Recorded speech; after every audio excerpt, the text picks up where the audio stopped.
So the core idea here is that, and this is just, again, just from a functional standpoint, the way the music system is designed is so that we're always working from the perspective of a 7-note collection. Now we have access to all 12 notes, but we're always working from the perspective of there's 7 notes within the collection. Even if you're a complex jazz player, most of the time you're still thinking, what's the 7-note collection?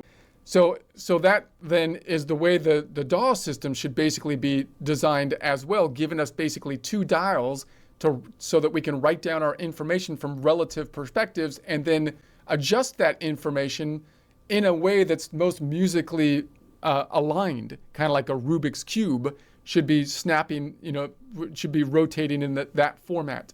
So we have collection, we have 12 positions, choosing the 7-note set, the key collection. In other words, I can name it, I can name each of the 7 modes and the collection from there, but traditionally we name things by the major collection of notes. We apply the major formula to say that we have 12 collections of 7 notes basically, and then we can choose kind of like the tonic is I think the most efficient way to put the information together. So once you know the collection of notes, then you can choose the modal center.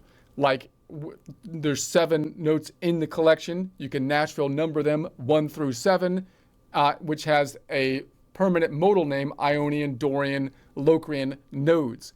So then you choose the collection of notes, you choose the modal center.